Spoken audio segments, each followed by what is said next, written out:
Good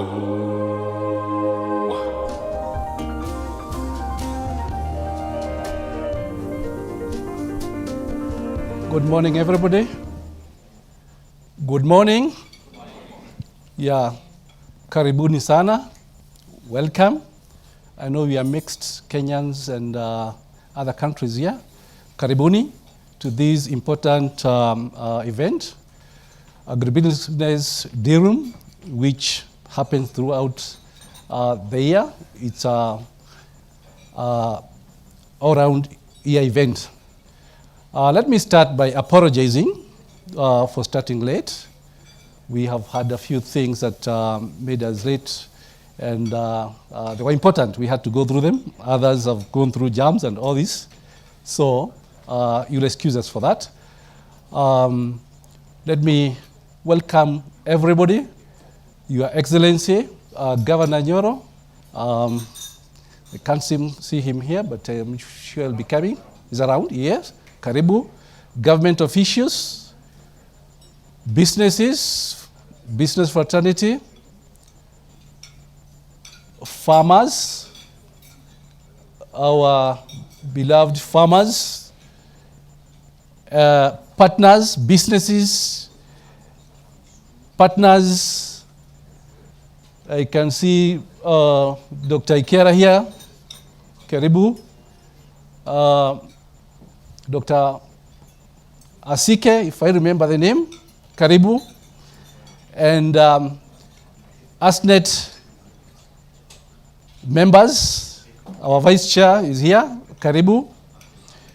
Yeah, I think I should have also started with my name. My name is Wachira Kagwongo, and I double as an ASNET member and also today's moderator from the side of AGRA. In ASNET, chairman of partnership, membership, and communication. So I think I'm doing the right thing here. So welcome. We'll start today's event with a round of presentation on powerful enterprises that are available and ready to partner. So we'll see a presentation as we move on, taking our breakfast. Karibuni, asanteni.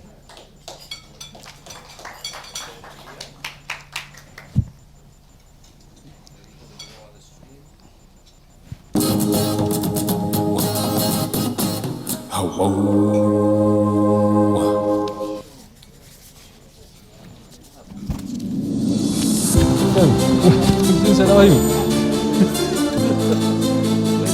Growth in the agriculture sector is 2 to 4 times more effective in raising incomes among the poorest compared to other sectors, and the sector accounts for 4% of global gross domestic product, GDP, a level which can reach 25% in some low and middle income countries.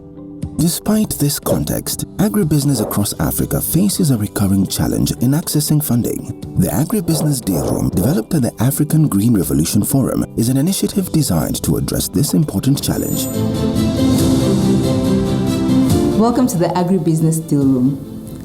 The Dealroom is a purely agriculture-focused, Africa-focused matchmaking platform where you have opportunities to meet with investors and forge other partnerships with ecosystem players across the sector. At the heart of what we do are the entrepreneurs, the men and women on the continent that are daily innovating solutions into the sector. Today, you get to sample a few of these companies that are operating across multiple value chains, from livestock to honey, irrigation, cold storage, just to mention a few. This is just a sample of what you can find at the Agribusiness Dealroom.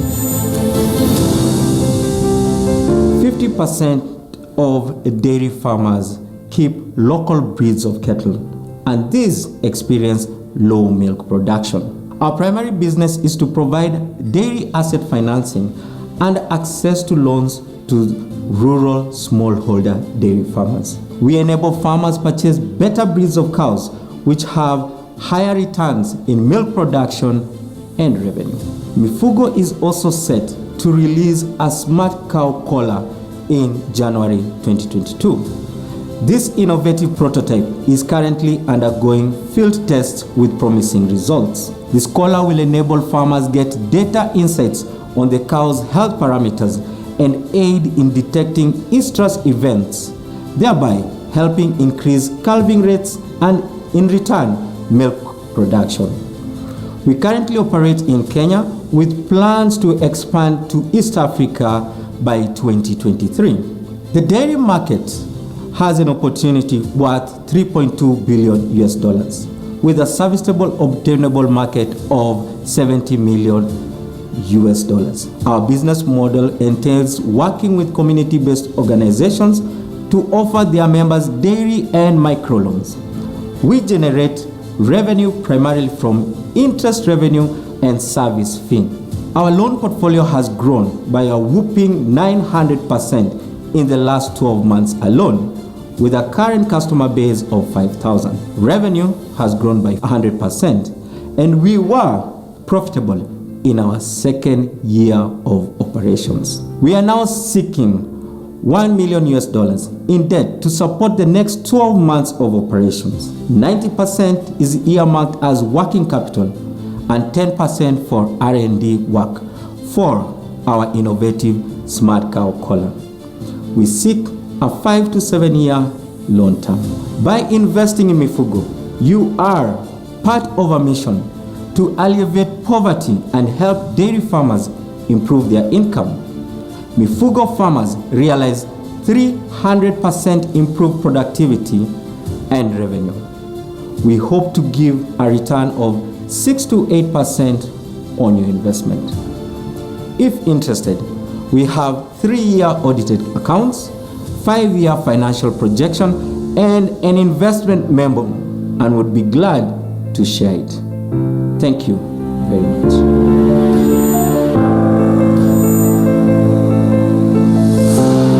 It is estimated that agricultural SMEs in sub-Saharan Africa face a financing gap of $100 billion annually.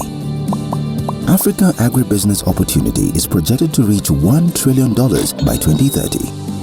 This will be achieved with the engagement of the private sector, but also with key support of governments that have developed strategies to mobilize investments for the sector. Introducing the Agribusiness Dealroom. The Agribusiness Dealroom is a year-round matchmaking platform that brings together a range of committed partners to support African SMEs in the agribusiness sector to access investments by building a pipeline of investment-ready SMEs for potential investors. It also positions governments to present investment opportunities, promote investment incentives, and engage with other stakeholders.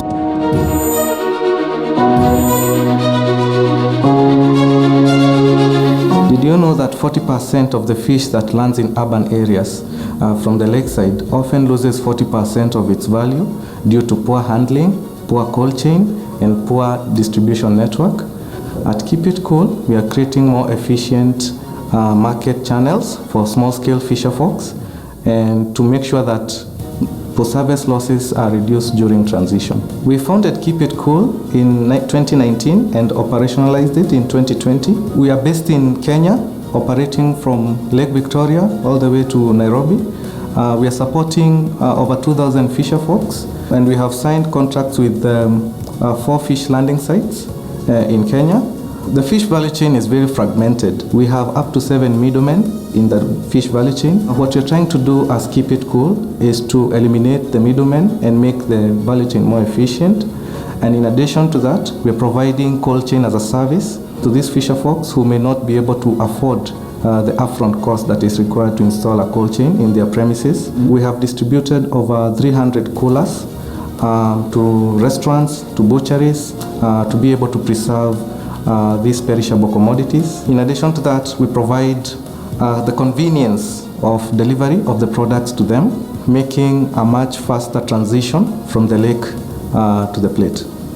In the last 1 year, we have grown by 400% in terms of revenues. We are supporting over 2,000 fisher folks, signed contracts with 4 landing sites, and on the upstream of the value chain, we are supporting over 350 restaurants in Nairobi and neighboring counties. Employees, we have a team of about 27 helping us in terms of the distribution. On a monthly basis, we are making on average of about $40,000, and our intention is to grow that to $100,000 per month. We are currently raising for a pre-series A round, which is $2 million, and it's about 50% done. We have received commitment from 2 investors. The other 50%, we are looking to raise it in grant, that is soft funding, or in convertible debt. The purpose of this fund will go into expanding our business model across East Africa with the aim of expanding our distribution network in urban areas in East Africa and creating impact again for the fisher folk across the East African region.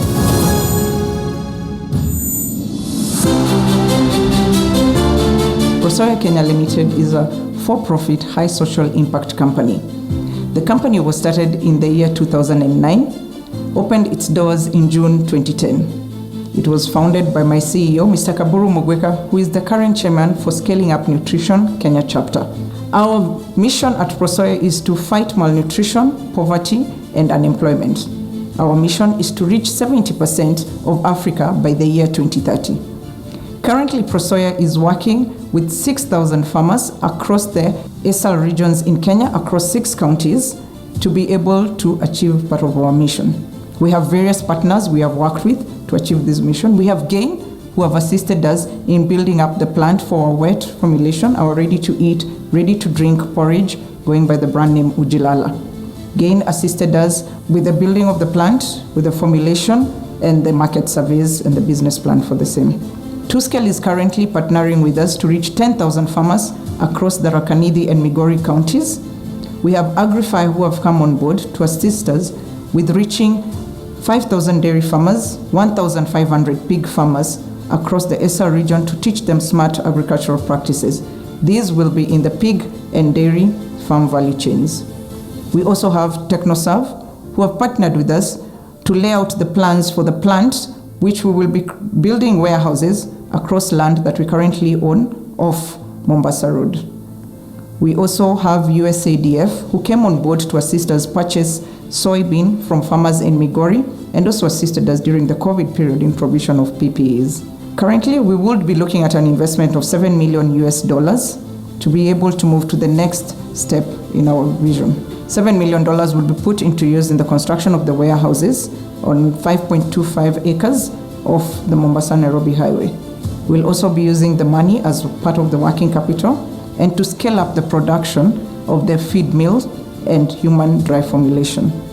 We will also be looking at the construction of silos to be able to store and uptake the product from the soybean and the other raw materials that we require in the production of our products. Any investor who's looking at partnering with us, we would be looking at debt capital, and we would be in a position to provide you with market surveys, business plans, and up-to-date annual financial reports. Thank you.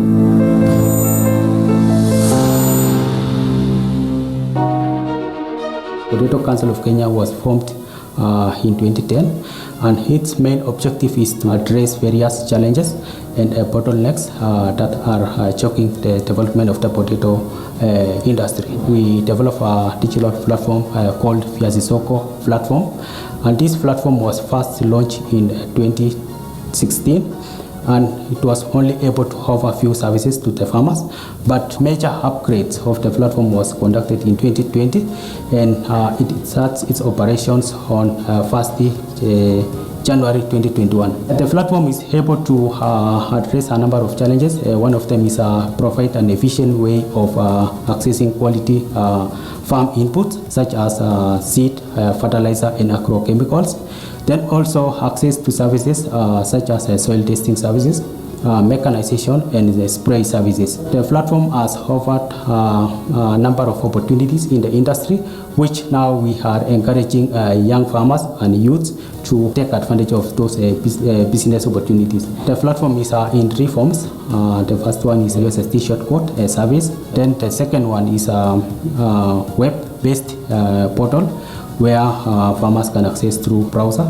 Then the last one is an Android app, which can be downloaded through Google Play Store. Over 600 farmers was able to procure seeds through the platform worth 5.9 million Kenya shillings, which was delivered to their respective pickup points. Potato Council is looking at a way of being supported to achieve these activities, which are looking for an estimate cost of $500,000 to be able to conduct the awareness creation of the platform, and also capacity building training of the farmers, and lastly acquisition of warehouses where farmers can sell and buyers can buy from these warehouses. Thank you. The Agribusiness Dealroom is delivered through a year-round platform. Over the last 3 years, the Dealroom has facilitated public and private actors who jointly sought and facilitated capital needs of up to $11 billion. The Agribusiness Dealroom has matched over 400 companies with targeted investors. The Agribusiness Dealroom also supported 17 governments engage with investors. The 2020 Agribusiness Dealroom, which went virtual for the first time, attracted 3,600 delegates from 91 countries, representing over 2,000 institutions from government, SMEs, capital providers, business development providers, and anchor buyers. In 2020, a total of 312 capital investors took part in the Agribusiness Dealroom, including institutional investors, impact investors, venture funds, development finance institutions, and conventional financial institutions. The 2020 agribusiness transaction pipeline post-matchmaking reached $600 million.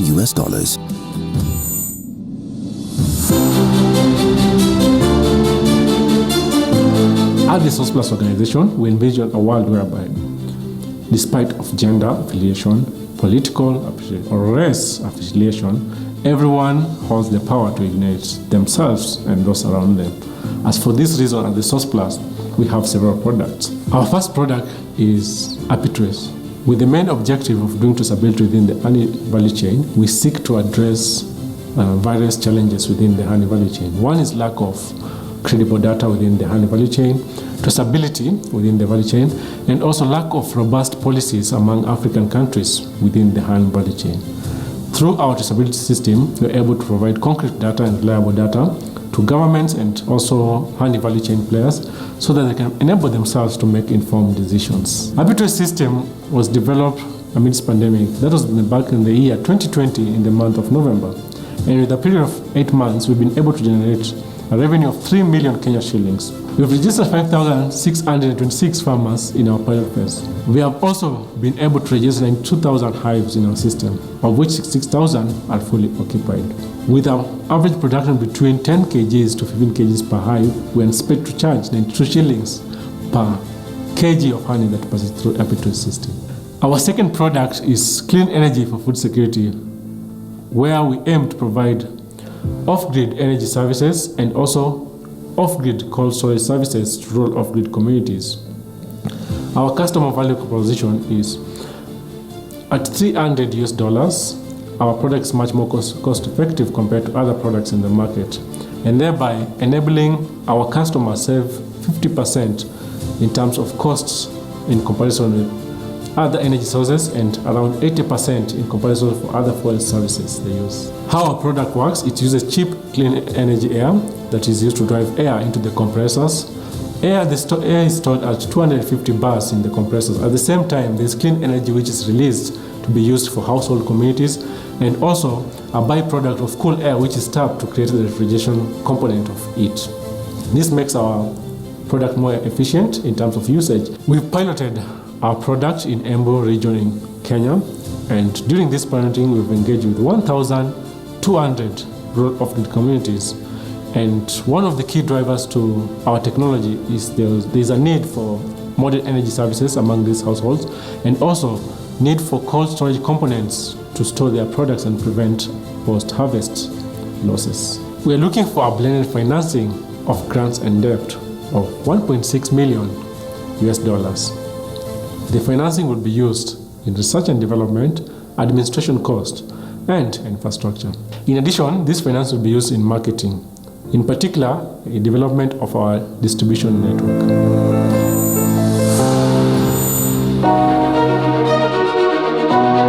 AgriHub KE is a social enterprise leveraging technology to provide climate-smart irrigation technologies to smallholder farmers in Kenya. 90% of smallholder farmers in Africa largely rely on rain-fed agriculture. This is not sustainable anymore. With rainfall patterns changing, the farmers can only be able to plant one season. They can only get lesser margins from the low valuable crops, hence less income. This is the solution we're providing to smallholder farmers. A water harvesting technology combined with IoT-enabled solar-powered irrigation technology. This means that a farmer is able to harvest enough water that can last them throughout the entire season, and they're able to utilize this harvest water effectively using drip irrigation technology. With this, they're able to plant high valuable crops, which results to higher income, hence improved livelihoods. Since inception, we've been able to install 842 kits across the country. We've impacted more than 1,600 farmers across the country, and we've realized a turnover of more than $250K US. We're here looking for $150,000 US, either in equity or debt. 50% of this will go into research and development, where we want to introduce pay-as-you-go model for more farmers to be able to afford these irrigation kits.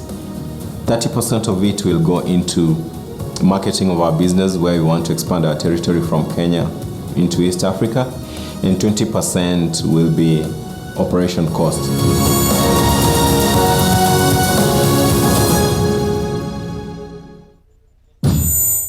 Hello. Hello. Yeah, karibuni tena. Your Excellency, I welcomed you earlier in your absence. Sasa karibu. We have seen those strong investment opportunities. These are just samples. And as you'll be told, we have quite a number of initiatives going on, we all know, that are supportive to these investment, enabling environment, infrastructure, and of course, we have those who represent those investments.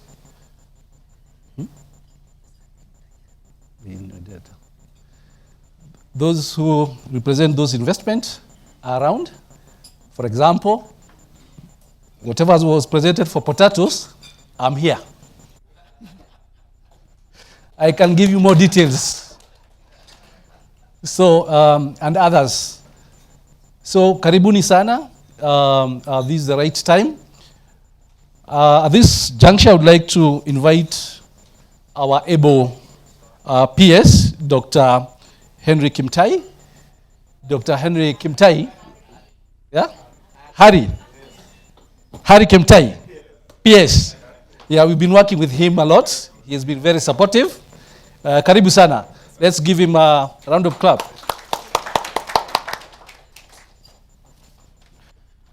Thank you. I can see many people know me very well, and they have done a good job by correcting the speaker that indeed my name is Harry Kimtai, and I'm not the doctor.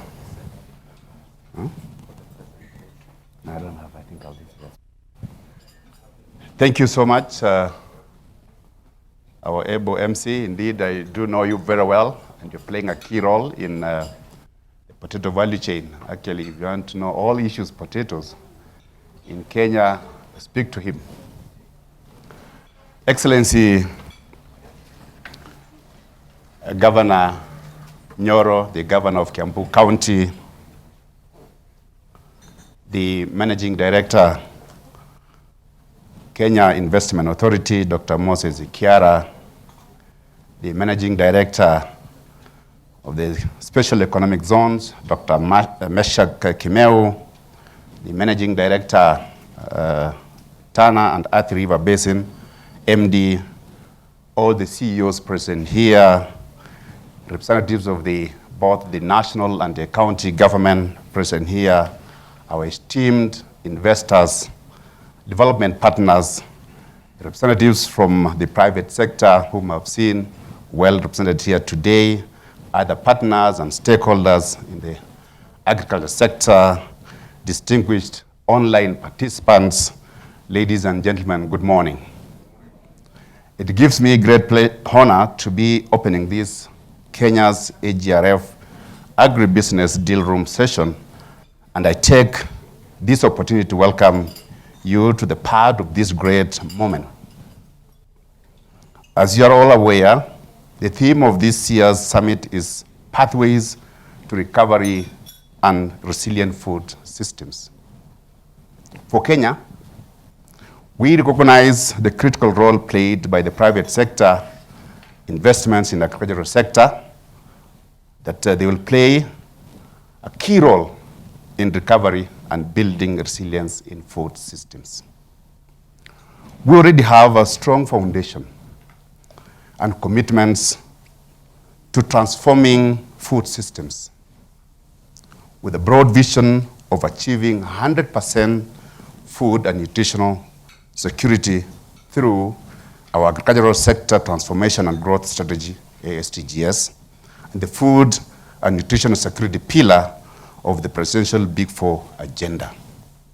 Ladies and gentlemen, in 2017, our President, Honorable Excellency Uhuru Muigai Kenyatta, launched the Big Four agenda, which is an ambitious plan to drive Kenya's development through investments in the 4 priority sectors. That is, food security, manufacturing, housing, and healthcare. Big Four agenda calls for Kenya to achieve 100% food and nutrition security and increase manufacturing sector contributions to the GDP to about 20% in 2022. This high-level support to the sector by our highest office is something we pride on. The strategies to achieve the Big Four agenda goals include increasing food productions by 400 billion shillings, equivalent to 3.6 billion US dollars, from commercial farming for priority value chains, and also increasing agro-processing GDP by about 130 billion Kenya shillings, equivalent to 1.1 billion US dollars. This is through the 6 planned agro-processing hubs and high-value standardized inputs from large-scale farms.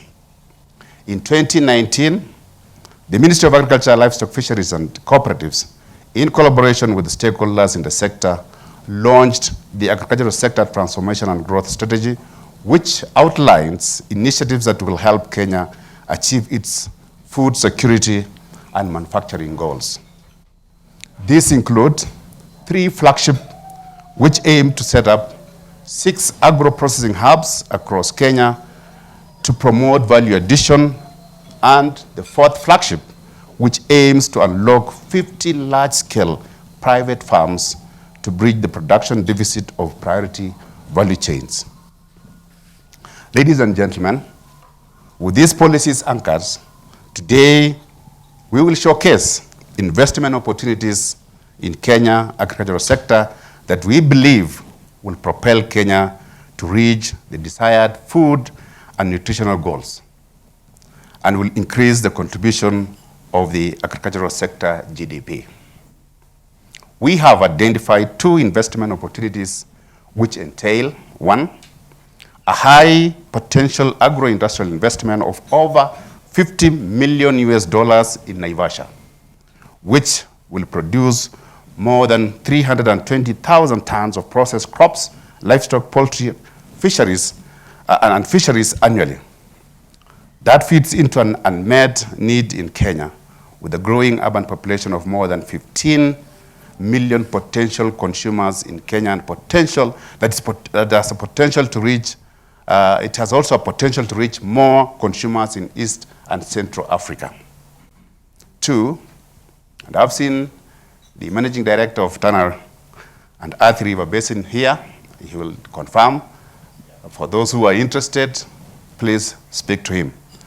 In the Tana and Athi River Basin, there is an opportunity to set up cattle farms in 5,000 acres of land surrounding Kiambere Dam and 2,000 hectares of land near Masinga Dam to bridge the current gap in milk and beef supply in Kenya and the region.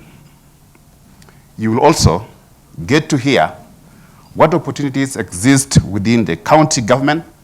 I'm happy that indeed the Excellency Governor for Kiambu and also the Chair of the Agriculture Committee of the COG is here to affirm what we are saying, that, that within the county governments as well as the private sector, we assure you that we are going to open up ready investments to be taken up.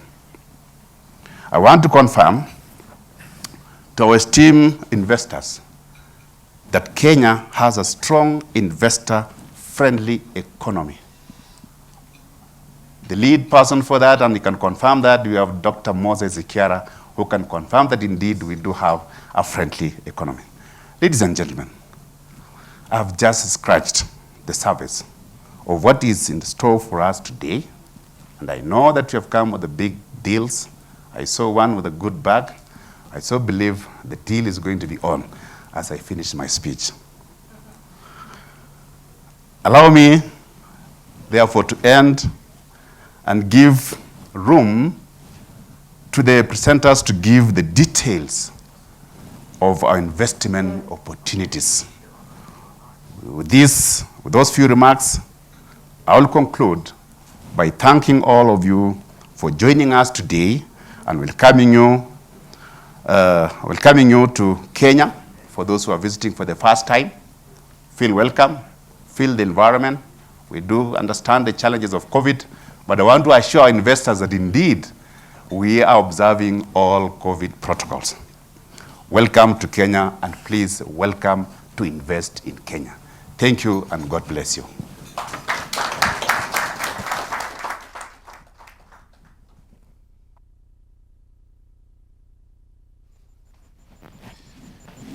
Thank you, Bwana PS. Yeah, although you are telling me not to call you doctor,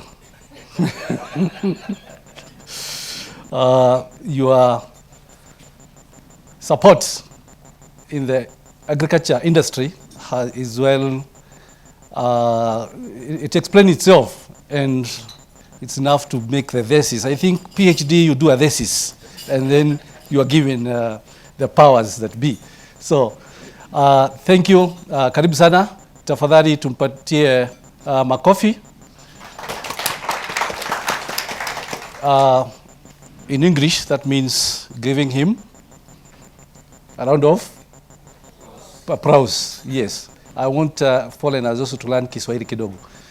Karibuni.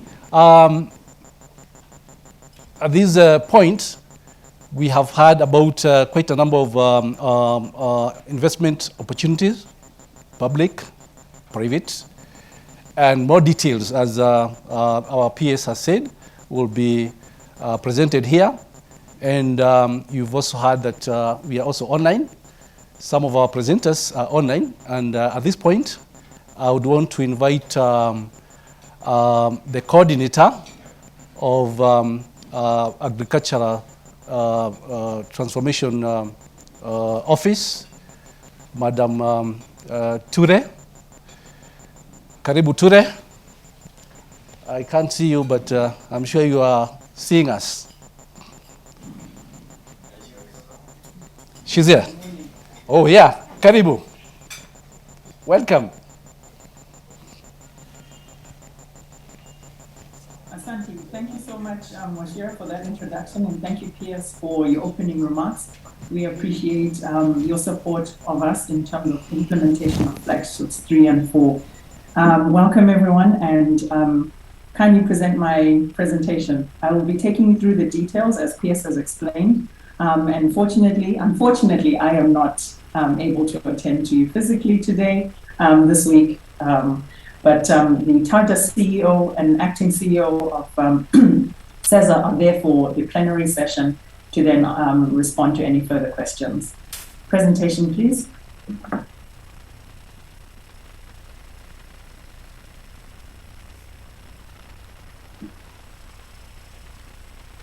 So this morning I'm presenting two large agriculture investment opportunities, and this is the investor pitch deck.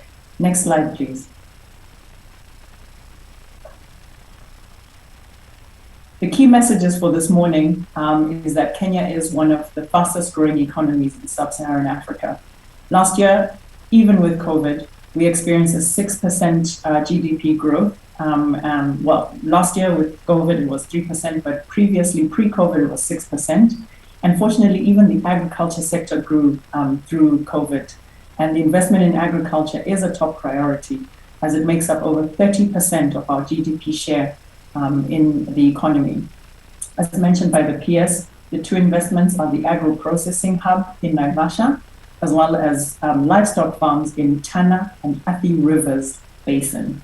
We'll be looking at a total investment of just over $120 million, with output of 320,000 tons and just under 500,000 tons from the Athi River opportunity. Next slide, please.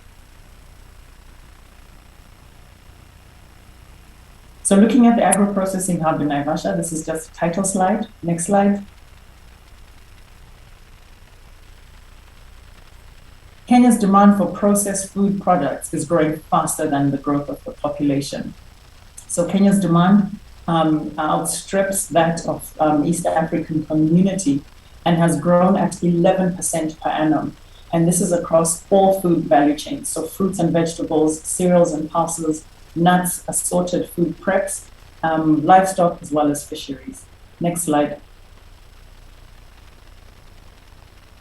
So we have multiple sites that are primed for the development of an agro-processing hub. We have identified 3 sites, one in Kisumu, in a 1,000-acre special economic zone, where 80 acres have been identified for an agro-processing hub, looking at 5 value chains, as well as one in Wasingishu. It's a 700-acre SEZ with identified 80 acres for an agro-processing hub, surrounded by over 61,000 square kilometers of agricultural land, supported by horticulture, poultry, beef, fish, and potato value chains. But today we're specifically looking at the Naivasha SEZ, which is in Nakuru County. It's a 1,000-acre SEZ, which is a special economic zone, and with 103 acres identified for an agro-processing hub. The site is surrounded by 122,000 acres of agricultural land and is supported by a number of value chains. Next slide, please. So Naivasha stands out for its access to agricultural inputs, as well as the domestic and export markets. Apologies for the formatting. I guess we had some issues when we were doing the transfer of this, but we will share a more cohesive presentation. So in terms of the project overview, the site is connected to, and would be connected to, a number of input aggregation centers, which I'll show the details in the next slide, with sufficient self-sufficient agro-processing units across different value chains, as well as access to inputs and domestic markets. The site also has a number of project enablers, with over 50% of total agricultural land lying within the sphere of influence. There is no lack of input for processing for this site. It's also very connected, with a trunk road that connects Naivasha to at least 37 of the 47 counties, as well as abutted by the on-site inland container depot, which is our ICD, which at its 100% capacity will have the capacity to move 2 million tons per year. Next slide.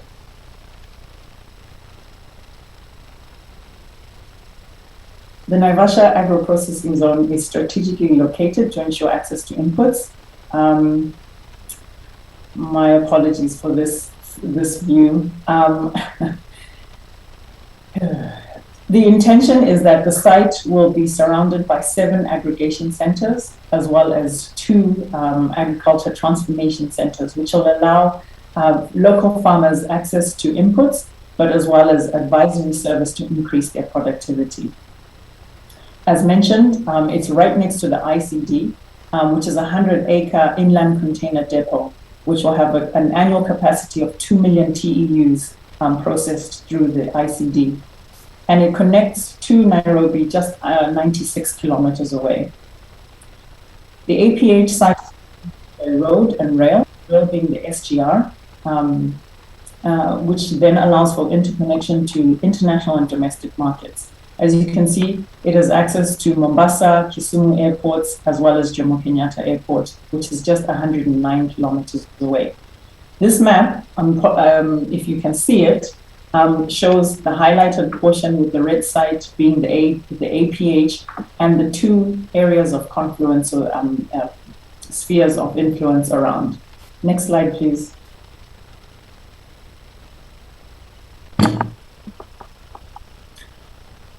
In terms of design, a high-level feasibility assessment study was done by MACE, supported by AFDB.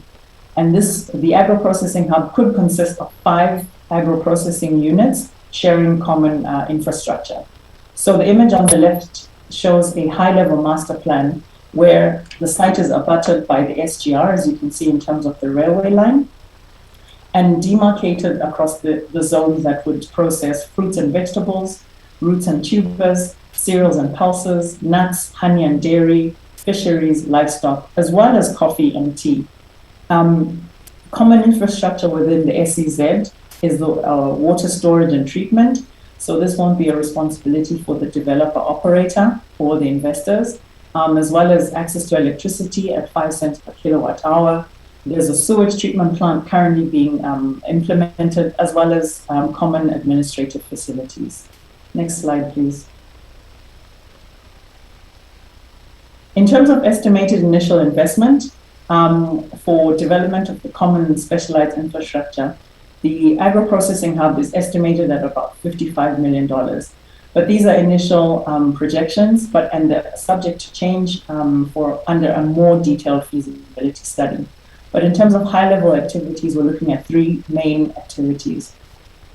The building of connections to the agriculture transformation centers as well as the aggregation centers as external infrastructure, because it's important that we're able to access the small-scale farmers and they're aggregated adequately and assessed before their product is brought to the processing hub.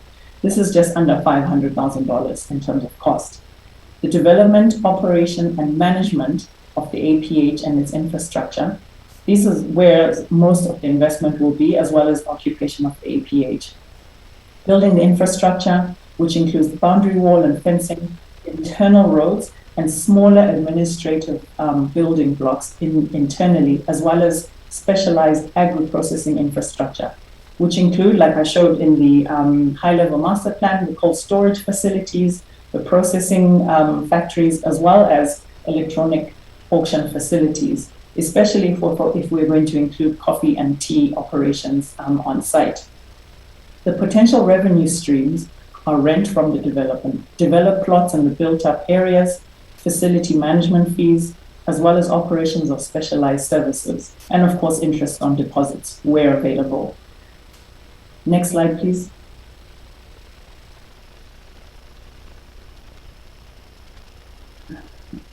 In terms of financial performance, sorry, technical moderator, can I share my screen instead, please, as this is not visible? Yeah, sure. Can you hear me? Yes, thank you, Ashira. Go ahead.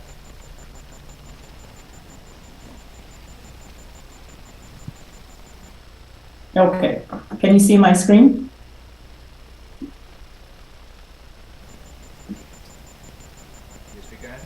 Here? Yeah, we can. Great. Okay, so I think this is more visible in terms of illustrating the financial performance.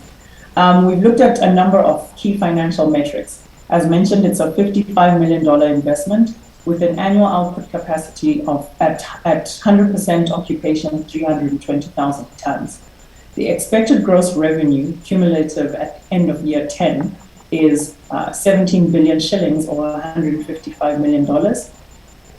With earnings before interest, tax, depreciation and amortization of about $86 million and an equity IRR of 24%. The payback period is expected over 6 years. We've also looked at the socio-economic benefits of the investment with key metrics of job creation and our smallholder farmer impact. with 12,000 direct jobs created and 15,455 indirect jobs expected.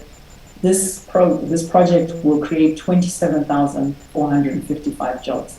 But for us, the biggest impact is the smallholder farmers, where the aggregation centers and the technology centers will support the upskilling of our farmers, improve their agricultural productivity, as well as help them sell their produce to the Agro-Processing Hub.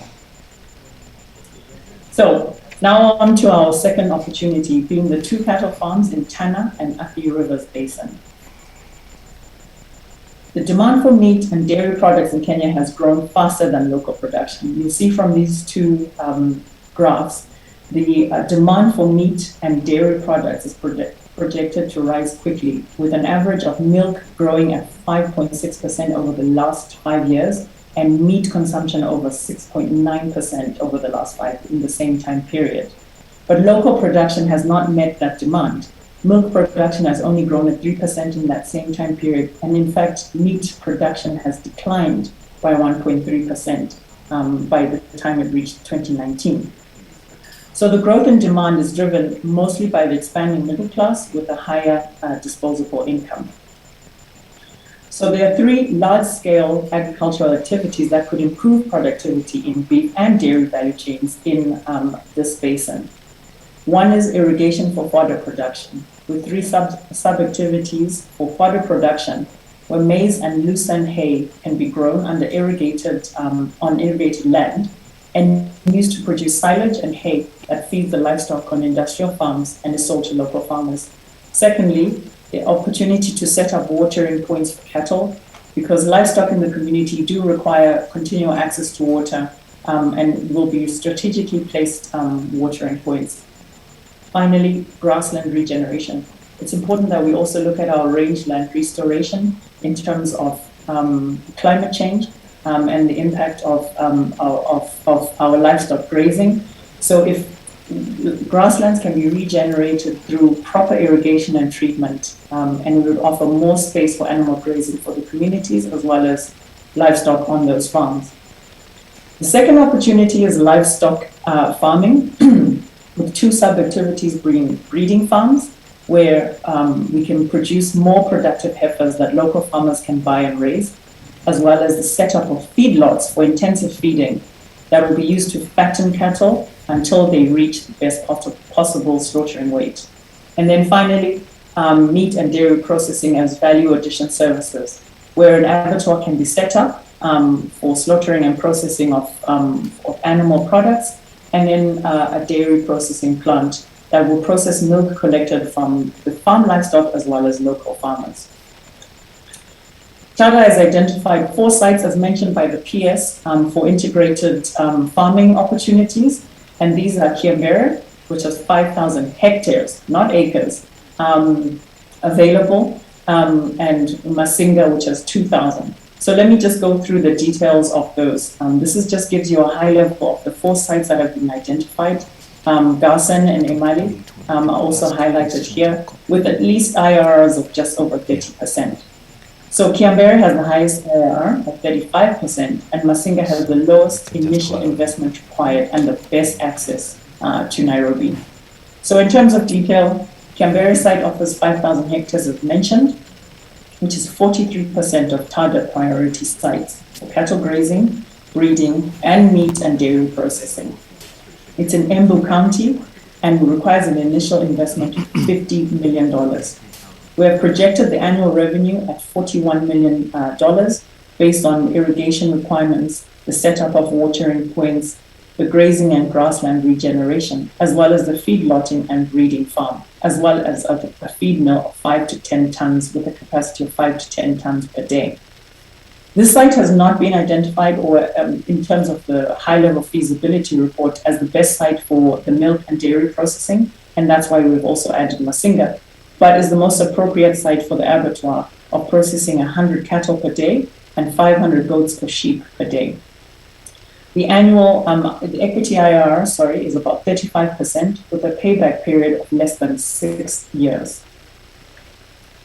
In terms of the major activities required for implementation by the investor, We're looking at irrigation systems for water supply, which will also require power supply, with the opportunity for a renewable energy to be implemented. A breeding farm, where purchasing of heifers and cows, as well as building an infrastructure required to house them, equipment and assorted vehicles, and a feeding lot for 4,000 hectares. This is the second largest investment required, but also has the biggest opportunity for repayment. And finally, the abattoir. And in total, the investment makes up the 50 million with projected annual revenue of $41 million. In terms of Masinga, which offers the best access to the Nairobi market and combined with a low initial investment of just $17 million, we're looking at a projected annual revenue of $7 million. This is in Machakos County. The site is 2,000 hectares. And similarly, it will have a feedlot with grazing areas, watering points, as well as requiring irrigation. But as mentioned, this would be the site where the milk and dairy processing plant would then be established due to its proximity to Nairobi. And the abattoir that will be supported is to Kiambere. Similarly, the initial investments requires a number of major activities across setting up the irrigation system, the breeding farm, a feedlot of 1,000 cattle, and then the dairy farm, which will be used to sell pasteurized milk as well as other dairy products such as yogurt, cheese, and butter. We're looking at a payback period of less than 10 years on this one. In terms of the key financial performance, you can see the two sites, Kiambere and Masinga. The annual output capacity for Kiambere is just under 500,000 tons of processed meat, whereas Masinga is looking at 1,700 tons of slaughtered weight from feedlot cattle, as it's a quarter of the site. I've already mentioned the annual performance in terms of the annual revenue and the earnings before and equity IRR. But in terms of socio-economic benefits, as per the others, by 2025, we're looking at job creation and smallholder farmers reached. As you can see, Kiambere will create 960 jobs, but Masinga will create 2,250 jobs, especially due to the milk processing plant. The smallholder farmers reached will be 104,000 within the vicinity of Kiambere and then 60,000 farmers within the vicinity of Masinga.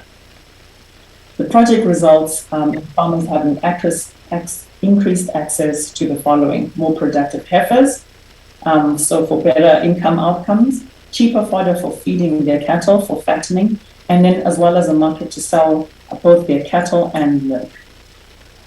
So in terms of next steps, we just wanted to highlight the process for launching developments in Kenya. This is based off of consultations with Keninvest, who are there on site, TARDA, as well as CESA. So there are 5 main activities, the first being the project proposal, where a potential investor submits either an investment inquiry or a letter of interest, since we have presented the 2 sites, and we're issued with an investment project proposal form to then fill. In the next stage, the application is then submitted to the owner of the land, either TARDA or CESA, with a duly filled investment project application form, a feasibility study that is satisfactory of the landowner's regulations, as well as a project description. In the third step, we're looking at a project evaluation to take about 30 days, and the landowner evaluates the application upon submission of all the required documentation. Next step is the project approval and contracting. The landowner approves the project and enterprise pays an annual licensing fee, but also this is where the leasing or licensing agreement is then finalized. Because these are sites of land, it will likely be these are under our leasing framework from the Land Commercialization Initiative, operated under a long lease structure. And then finally, you begin your operations. So for us, we see this as a 12-month turnaround because these are priority projects. As you can see, the longest time is when the application package is submitted, because there will be a high-level feasibility study required and project development for submission to the 2 authorities. For more information, please contact Dr. Michel Kimeo. He's the acting CEO of the Special Economic Zone Authority, under email info@sezoauthority.go.ke. And our TARDA MD, Mr. Emilio Mugo, is available at info@tarda, that's tarda.co.ke. As the Ministry of Agriculture, we are here to support and coordinate with the two authorities. So you may also contact us at the ATO, the Agricultural Transformation at kilimo@kilimo.digital. Thank you.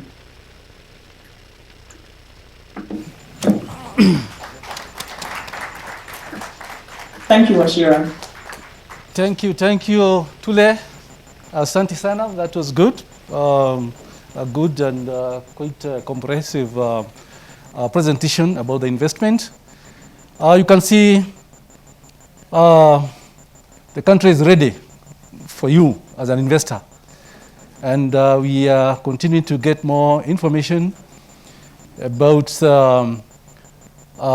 what is ready to support you in terms of enabling infrastructure and partnership.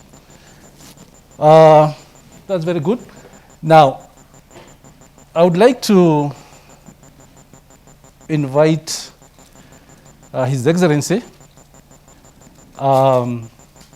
Governor Nyoro. Governor Nyoro is not new to agriculture. We have worked with him. We have met in Rwanda and other forums, high-level agriculture, and his position now as the chairman, he was the chairman of, he's the chairman of Agricultural Committee of Council of Governors. I think I'm right. Yes, good. Yes, your position is actually, it fits you very well because you understand agriculture. And the many questions many of us have been asking, I'm sure you'll be able to answer them. And you'll support us to achieve what you have always said, that agriculture is the backbone of Kenya's economy. The fact is that today, Kenyan agriculture is operating, or it's a devolved function, and therefore counties can play a very big role in this layout or structure. So we are happy that you are there and you'll support us given your position in terms of the partnership creation, the understanding, the linkages, and all that it takes to make things work, to make the wheel roll. So we are there to support you in all ways, and we are sure we'll be able to move forward. So I would ask you humbly to come and make a few remarks, and we'll be happy. Thank you. Karibu. Tumkaribisha Mheshimiwa.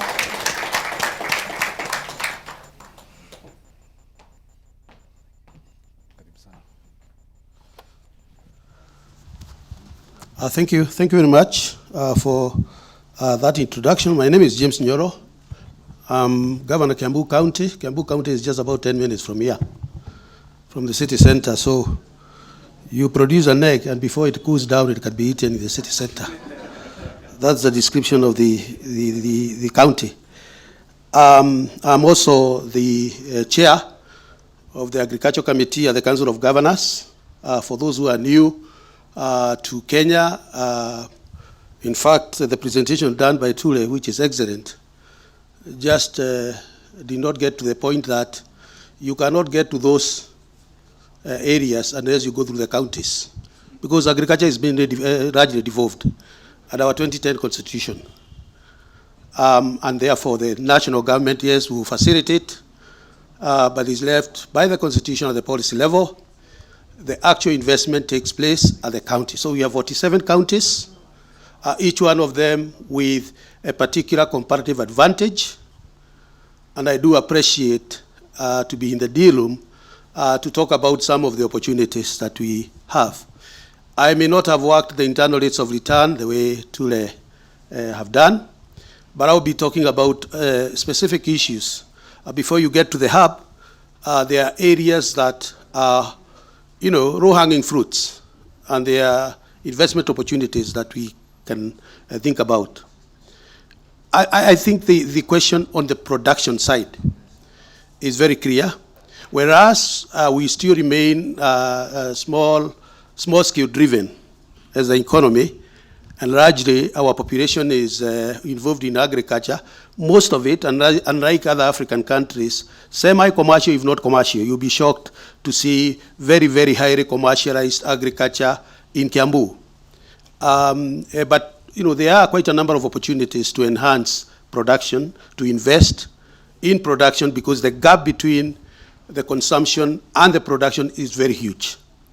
And I'm happy that the ministry has identified beef, dairy, but I wish we can go on and look at the staples, because this country is a net importer of mainly very basic staples like maize, wheat, rice, and so on.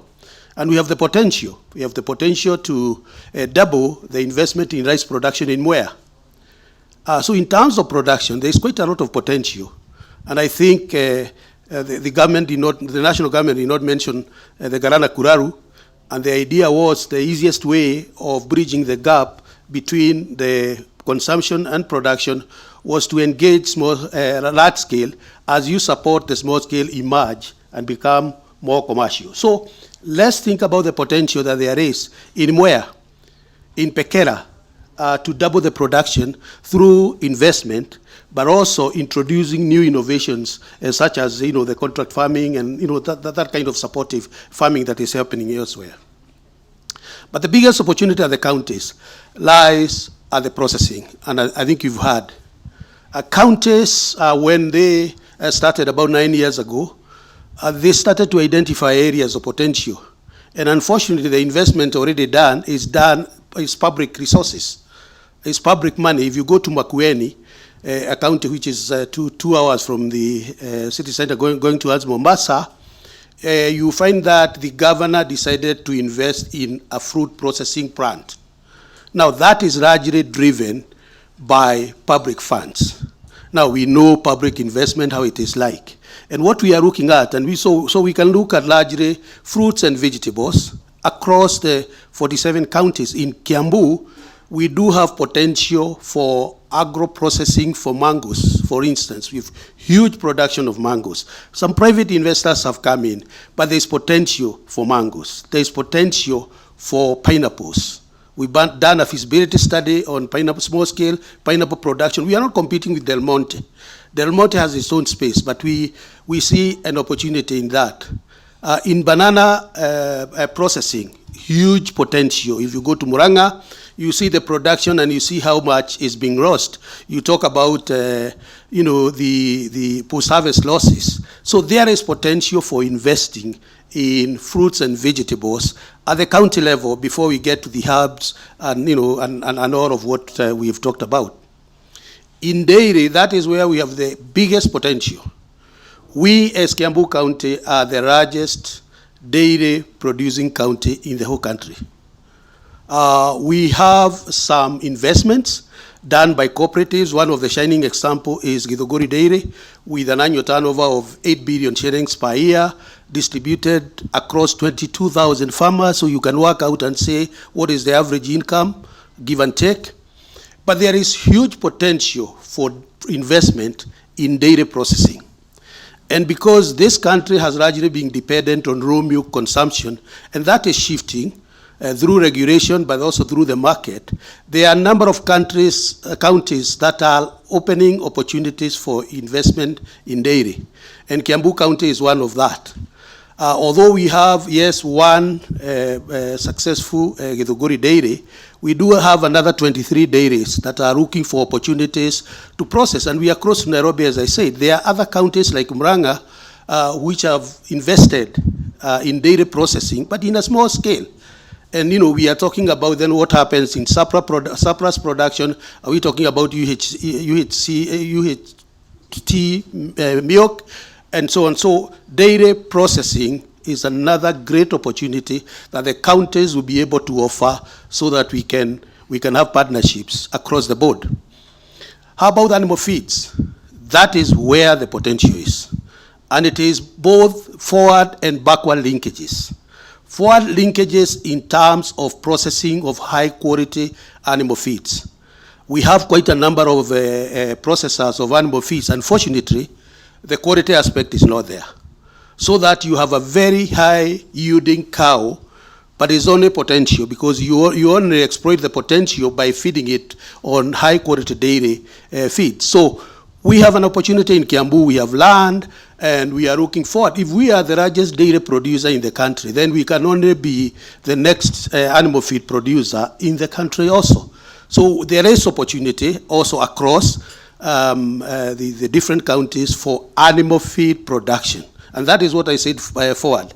Backward linkages is, how do we then invest in raw materials that go to dairy production, the production of soya, the production of, across the board, the production of maize. We are the only continent where animals and human beings compete for the same food. We all compete for maize. Maize goes either to the food or it goes to animal feed production. There is potential to move to non-maize source of carbohydrates. And, we look at the large-scale production. Can we talk about cassava? Can we talk about other sources of carbohydrates? And then, of course, the whole issue about the proteins. I'm very happy that there are companies now that are investing in black soldier fry as a source of protein. Now, how can we scale that up? I hear the demand on some of the mirrors is as high as 1 million tons per month, or you can imagine. So how do we enhance the source of protein so animal feed is another area that I feel there is an investment opportunity, and we can be able to work out the internal rates of return the way the ministry have done very effectively as counties. Then we talk about bacon. No, these are things that, as consumers get more sophisticated, particularly around big cities like Nairobi, there's potential for bacon production. We do have some private sector bacon production and processing, mainly processing, but we feel that there is huge potential for investment. We have done a feasibility study as Kiambu County for bacon investment, and we can share that with whoever is interested. The rates of return are great. Even the export market in China and other places for bacon is still very high. So we feel that there is potential for investing in bacon, and you could say the same for poultry. But to a large extent, I would want to limit to bacon. Meat processing, yes, we can do the big ones, as Ture said, in Tada, but there is potential in what we can call arid and semi-arid, Isiolo, Garissa, Marsabit, and other places to invest in meat processing, so that we stop moving animals from there. We move meat to other markets, and there is huge potential for market for meat processing. I will probably add by talking about tea, and then I'll talk about one other issue. Tea, there's huge potential in tea processing.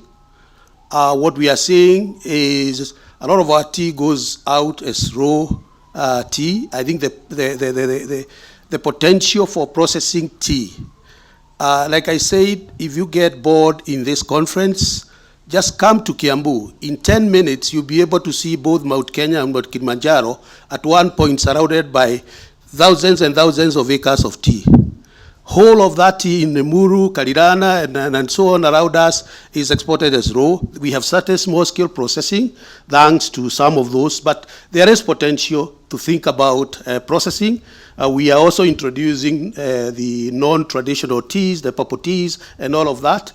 And one huge potential that we are exploring is the production and the processing of herbs. Everybody is now talking about herbs. And we have an area that is very, very, very has huge potential in production of herb and then processing for export and for domestic production. And finally, a lot of counties have gotten together to form what we call economic blocks. And I think we'll probably have to invite the national government to come and discuss with us in economic hubs.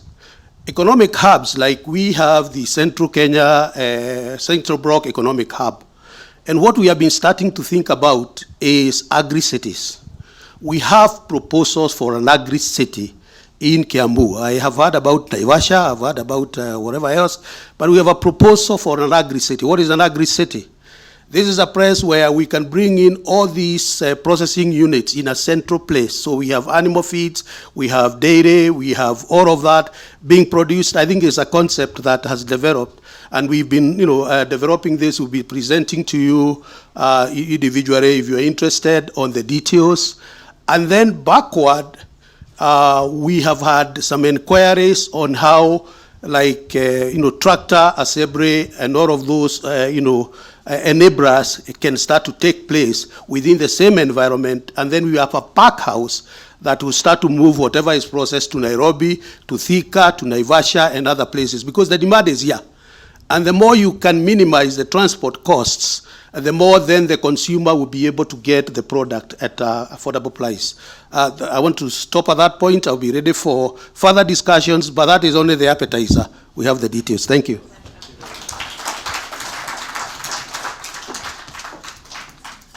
Thank you, our governor, for that summary.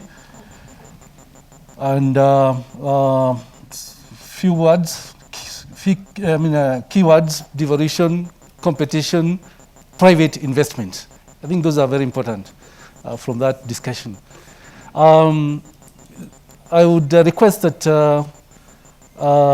when you're not eating, please let's observe the guidelines, COVID-19, Ministry of Health guidelines. Let's put our mask on. And please, the next presenters, I request that you be brief, to the point, so that we catch up with time. We are a little bit behind. And at this time, I would like to invite Bwana Mwaniki, Albert, karibu. You have 10 minutes. I think I should take 1 minute to give you 9. Karibu. Karibu sana. No, this one.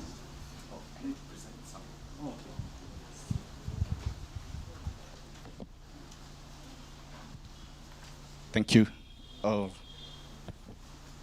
Your Excellency, Governor Nyoro, Kiambu County Governor and Chair of the Agriculture Committee at the Council of Governors, Honorable P.S. Hari Kimutai, all protocols observed. I can see quite huge delegations here. The organizers, ladies and gentlemen, I have a presentation to make on the investment opportunities, especially in counties. And as Governor Nyoro has said, you see very huge potentials at the counties. The areas of focus is mainly on value addition to spur growth and investment. And when you invest in agro-processing, you create huge rollback effect that gets back to the farmers. The first level of value addition is actually what you're seeing on your table. If you check what is in front of you, just in front of your tables, you can see a mind shift. You can see leak. You can see what else? Yes, creativity. And therefore, what we are saying here is that we have key potentials, key opportunities. We have untapped potentials. And therefore, we are calling upon local and international investors. It is not just one area of investment. It's not one area of focus. And we are talking about, look at the avocado industrial parks or agro-industrial parks. That's a huge opportunity. We are looking at Murang'a, Kirinyaga, Embu, Nandi, Kiambu. I know Governor Nyoro has really pitched for Kiambu County. So if I don't mention Kiambu more often, I know he has already done it. But it cuts across. And by the way, I want to give a disclaimer that the counties presented here are not the only ones that have those potentials. We are only using these ones as examples. We are open. We have 47 counties. Each of them have their own potential, and they have quite a lot of investments that have gone through there from county governments. And if you go down there, you look at tomato processing also. We are talking about Kirinyaga. We are talking about Kajiado counties that have already invested in tomato processing units or tomato processing plants. And we are talking about investments from government resources, including support by development partners like World Bank. We already have a project called National Agriculture and Rural Inclusive Growth Project. Also know about NARIC. And part of what we've been doing is to invest in agro-processing. This pointer, how does it point? Oh, yes. So we are at that point there. We are also looking at fruit processing. And I know Governor Nyoro has mentioned Makueni. But we also have other counties like Kilifi, Kwale. Makueni is already there. And fruit processing is also one of the areas that we are focusing on in terms of huge potential. How about tea and coffee processing? Muranga, Bomet, Nandi, Kericho, Meru, Nyeri, Kiambu, Kirinyaga, Kisii, Nyamira, Nandi. Huge potentials from tea producing and coffee producing counties in this country. And what areas are we talking about? We are talking about, we are talking about processing of non-traditional teas, such as orthodox and green teas, extraction of elements and aromas like caffeine for the food and pharmaceutical industries. Those are potentials that have not been exploited. We have not been seeing this. I do not know whether you know, everybody takes Panadol if you get some little headache. What is in that Panadol? Do you know? Do you know what it is? It's actually caffeine. That's why some people, when they don't take tea, by midday, they're having a headache. Why? Because they haven't gotten the caffeine that is in tea.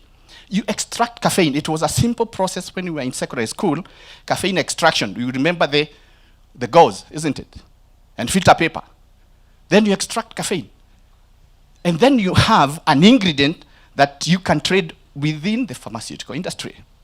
So we have other potentials, and I think a lot has been spoken about meat processing, but we are looking at Kajiado, West Pokot, Wajir, other northern frontier counties that have huge potential in the livestock sector. Meat processing, value addition and packaging of meat and meat products for local and export market, provide livestock fattening grounds, support transport and marketing systems, and also within the framework of county government, partner with the county government in provision of extension services to farmers to produce what is required for the market. How about leather processing? We have counties like Kajiado, and there is location information available upon request, but Kajiado as a county already has invested in a leather processing plant, and they are looking for partners. So here we are looking at leather, where you provide value addition for hides and skins, this to produce leather and leather products for local and export market.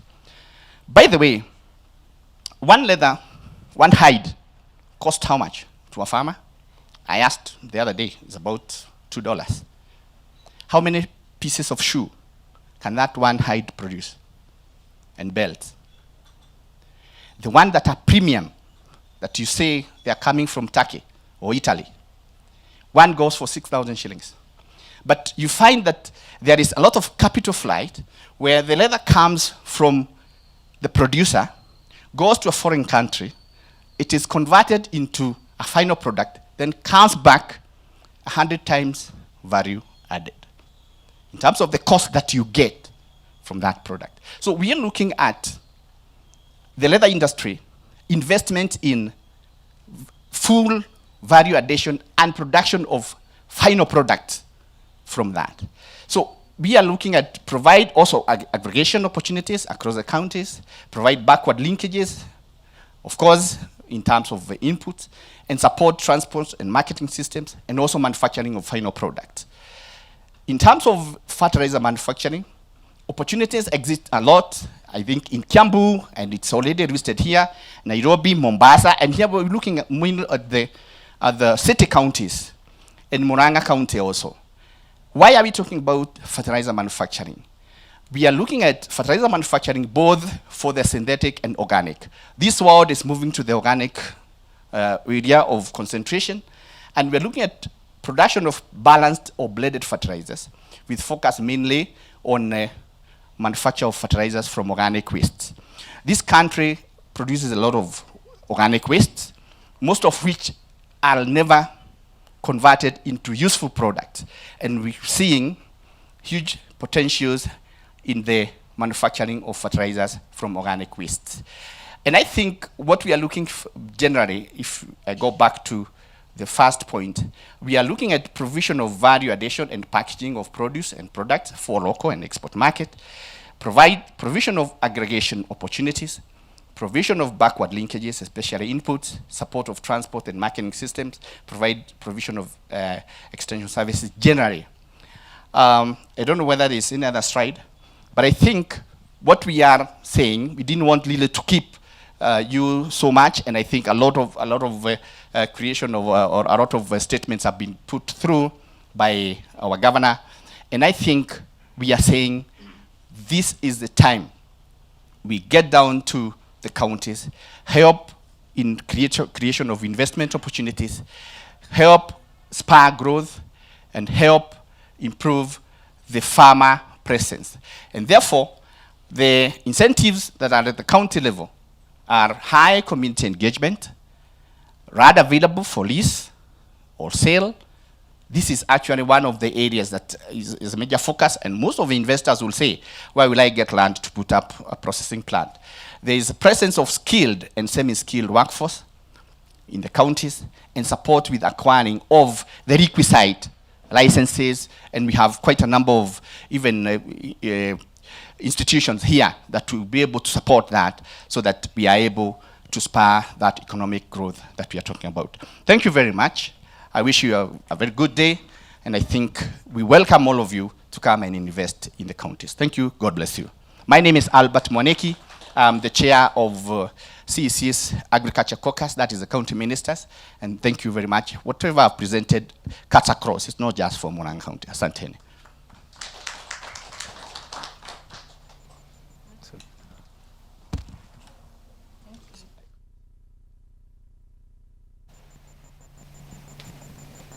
Asante sana Bwana Waziri for that summary representing all the counties, and it tallies with what the governor has presented earlier. So at this point, because of time, we'll go straight to the next presentation by Joseph Kaiwetei, CEO Pulco Trust. Karibu. When you see me stand, you know we are nearing the end of your time. So since we don't have a bell, Thank you so much. Your Excellency Governor Nyoro, Kiambu County, the PS for livestock. It's on? Am I on? I'm all right? Thank you. Thank you so much. My name is Joseph Nkaiwatei. I come from Narok County, Purko Development Trust. I'm here to speak on behalf of the private sector through ASNET. Thank you so much for this opportunity to showcase our investment. The slides, please. I'll take a very short moment to give you a ready investment in the meat value chain. We have an opportunity in the meat value chain. We have 2 signed agreements with some off-takers, and therefore we are looking for an opportunity to be able to have this actualized. The presentation is organized in 7 parts, but I'll just try and run a bit faster so that we save on time. So PURCO is a registered trust. We are based in Narok County. These are our economic activities, as you can see here. Large-scale wheat. We also have dairy with us. We have potato multiplication. I'm happy that Mr. Nani is here, Washira is here from the National Potato Council. We need to have a discussion around it. The trust is owned by over 400,000 members of the PURCO community, largely the Maa community in Narok County. Membership into this trust is by birth. You were born a PURCO, you are a member of this. So unfortunately, I'm not sure whether I have any of the members here, but I always tell people that when we marry your daughter, she becomes an automatic member. But when you marry our daughters, then they also lose membership. Then benefits are also corporate. We do not have individual member benefits because of the large number of members of this trust. We are stewards of strategically positioned parcels of land where we do our investments. Almost 2,500 hectares of land in the rich agricultural parts of Mount Narok and also in the lower parts of Narok. So we have both crops and livestock investments with us. I don't want to go a lot into this because of time, but I just want to focus a little bit here that our strategy going forward, 2020-2024, is that we are also thinking about agro-processing. And I'm glad that counties are helping us to think, to talk about agro-processing. Our farmers are really suffering a lot. We have overproduction. For example, as we speak now, for 2 months down the line, our farmers have not harvested potatoes because there is no market for potatoes. Every one of us knows that today, a sack of 50 kgs of potatoes sells for 400 shillings. As opposed to how much we buy our potatoes in the a plate of chips in the country. We're also trying to look at attracting investment ventures, and that's why I'm here to do this presentation.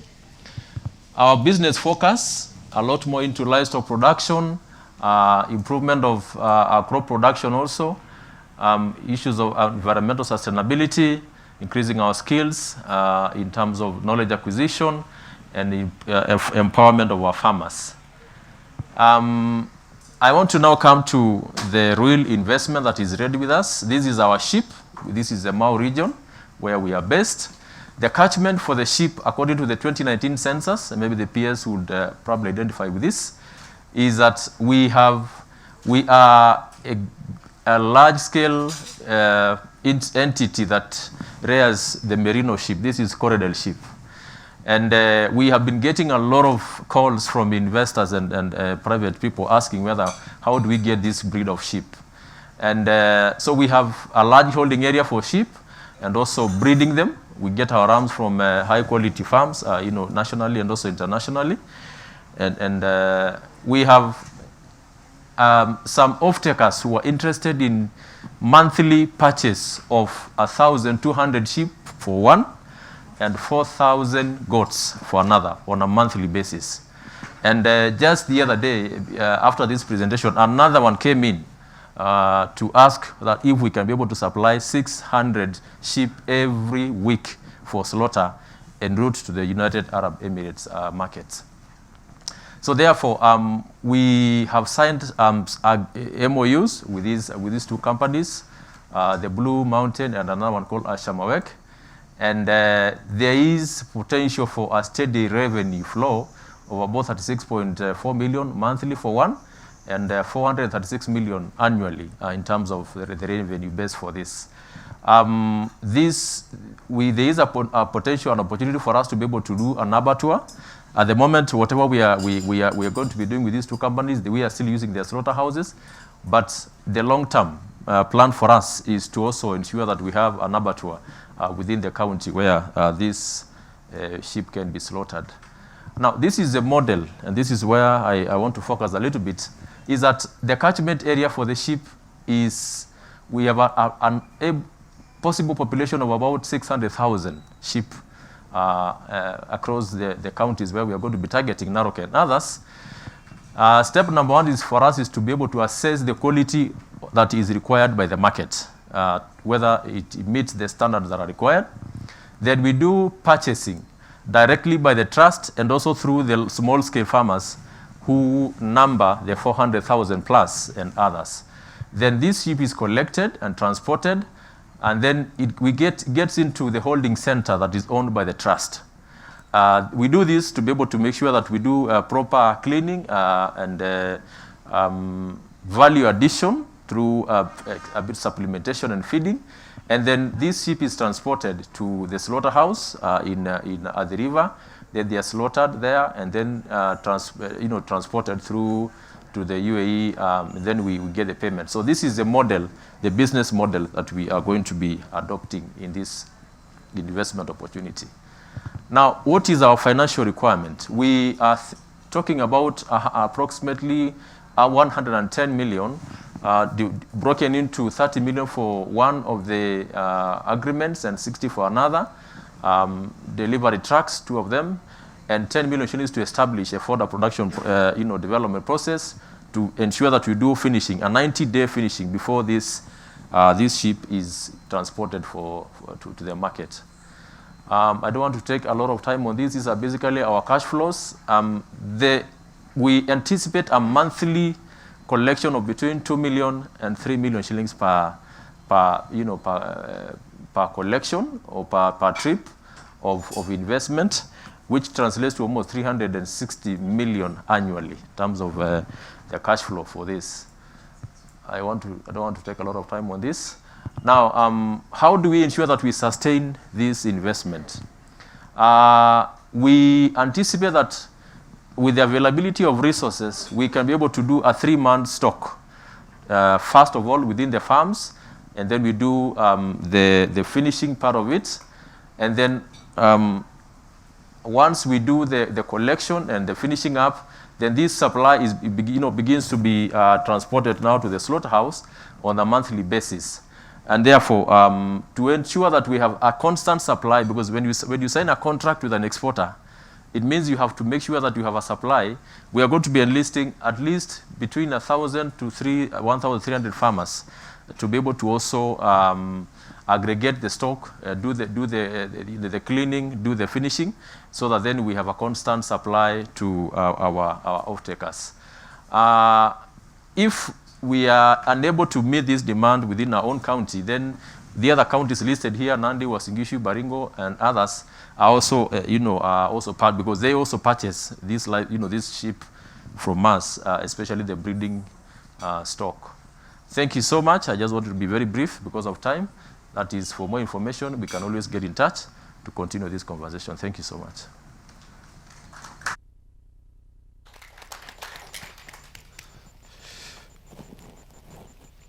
Thank you very much, Joseph. I'm sure from this good, elaborated presentation, we have some questions, some comments. And for that, I think it should be fair for us to give you an opportunity to ask or comment. And therefore, I'll call upon a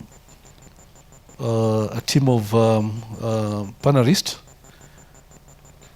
Dr. Meshach Kimeu. Oh, we were just seated with you. That's very bad. And we don't know each other. Same table. Karibu. Yeah. Can have a seat. Emilio Mugo Tala. Karibu. Madam Agatha Asnet. Karibu. And chair of CC, Agriculture Committee, Albert Waniki, karibu.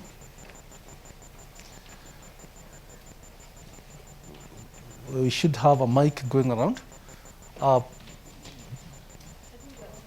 Hmm?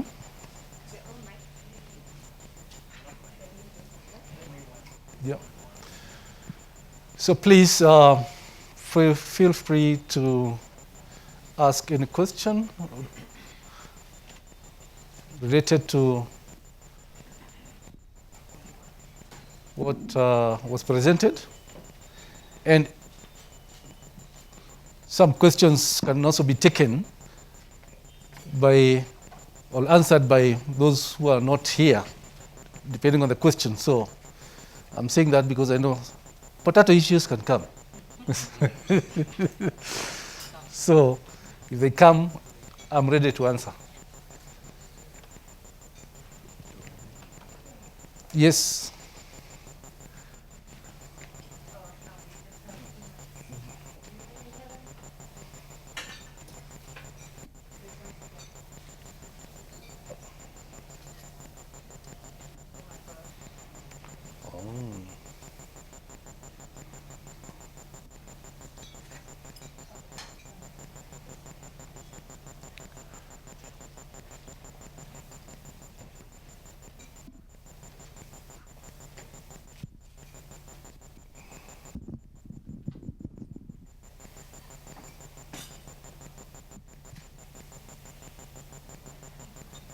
That's one. Okay. Okay. I think should be here then. Should be here.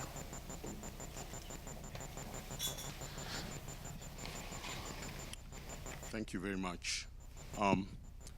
My name is William Asiko from the Rockefeller Foundation. And my question relates to the presentation that was made by Thule. So I'm not sure who will take the question or if Thule is still online. But it basically has to do, and to a certain extent affects most of the presentations that have been made. Essentially, these investments are all good ideas, and those who are entrepreneurs in the room will be very excited by seeing those sorts of opportunities. However, there are a lot of activities that have to be accomplished before an investment can be realized, especially some of the bigger investments that were being spoken about by Thule. For example, we can talk about processing, but we have to ensure that there is sufficient production to justify the significant investment that Thule was speaking about. And I liked Governor Nyoro's approach, which came from a production perspective, which initially demonstrates to an entrepreneur that there is already a demand for the processing facility that they may invest in. So it's very important to understand this. And my question is, with regards to the agricultural processing hubs that we talked about, has this work been done to understand what is the potential in terms of those agricultural value chains that were described? And also, you talked about a feasibility study being part of the submission for applications. So if a feasibility study has not been done, how do we know what the returns are? How do we know what the potential is? So just some of these things, and is there going to be support to an investor for these activities to be conducted? Thank you very much. Thank you. I think we can first get like 3 questions. That should be going to Dr. Kimeu, but let's get another one. Yes? Thank you so much. Okay, I have to. Can I send them to you? Okay. Yeah, sorry. I have 3 questions, or sort of, especially for the CC, and also because the governor is here, he can also be able to be of great help for us. I mentioned in my presentation that we have such a huge potential for potato production in this country, But there are two things that I need clarity. One is the regulation on weighing. I come from the Mao region, a great potato producer. Our farmers in Narok County grow potatoes. These potatoes is still, even as we speak, weighed up to 70, 100 kilos. And when they just cross to Nakuru County, these potatoes are rebagged to the required 50 kilograms packs. How can the Council of Governors help us to harmonize the regulation? Is it that Nakuru County has better enforcement of their regulations on weighing, and my own county has laxed regulations? That's why we could be suffering from that kind of challenge. That's issue number one. Number two is that in the early 90s, the cost of agrochemicals for, especially let me talk about the grains, wheat and barley, was on average between 3,000 and 4,000 per acre of barley or wheat. Today the price has shot 3 or 4 times for the same product. What could be happening? Is it that the global kind of challenges we are facing in the agricultural sector? What account for the rise in the agri? Because today the farmers are spending 50% of their production cost on agro supplies, and I'm glad that I saw Syngenta as part of this, this conference. Then the last one is about extension services, agricultural extension services. For heaven's sake, our farmers have been left to be supported by the private sector as extension officers. Where is the government extension services for both livestock, and I'm glad the PS is here? Where are the vets, Bwana PS? We do not have, what we have are private sector guys supporting our farmers. Please, it's a plea that we get assisted. Thank you so much. Good. I think let's first get some answers to that, starting with the first one. Those are very good questions. Yeah, karibu daktari.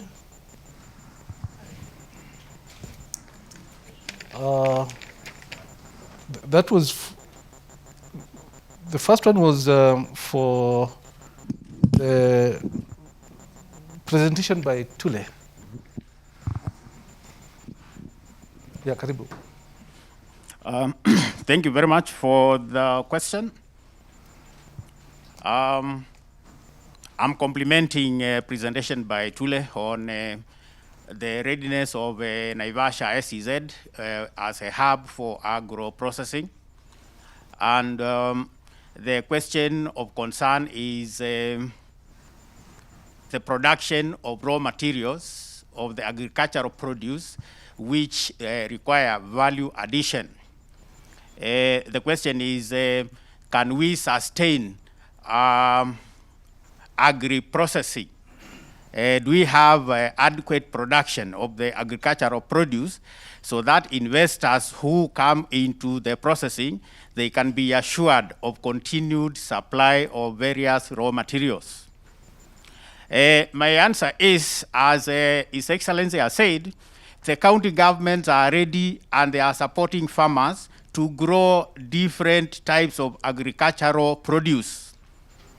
The network between the national government, state agencies like AFA, coordinating with county governments, the capacity for farmers to grow adequate agricultural produce has been boosted, has increased.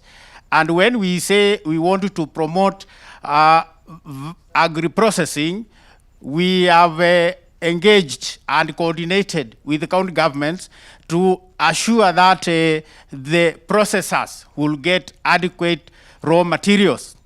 In fact, to the contrary of whether we can produce enough, it is a scenario where we are saying, can we boost the capacity for agribusiness so that farmers who have been losing, where they do not get adequate market where they produce and their produce goes to waste. When we have these processors, then the farmers will be assured of the market for the agricultural produce, and because of that assurance, they are going to increase their capacity to grow more. And that assurance that you grow, you get the market, will be what has been the missing link, where farmers in the past have suffered losses because of inadequate processing facilities. So I can assure you from Rockefeller Foundation that the capacity to produce enough raw materials to support agro-processing has been built. The capacity is there. We only require the investors to come and take advantage and start processing. Now, you have also asked potential to support investors through feasibility studies. Now, before the project was presented, a lot of work has gone into it. We've done a lot of studies on the viability of this kind of business. Now, for Naivasha Special Economic Zone, we engaged consultants who looked at the SEZ vis-a-vis the nuclear and the broader agricultural zones in that area in terms of their capacity to support agro-processing.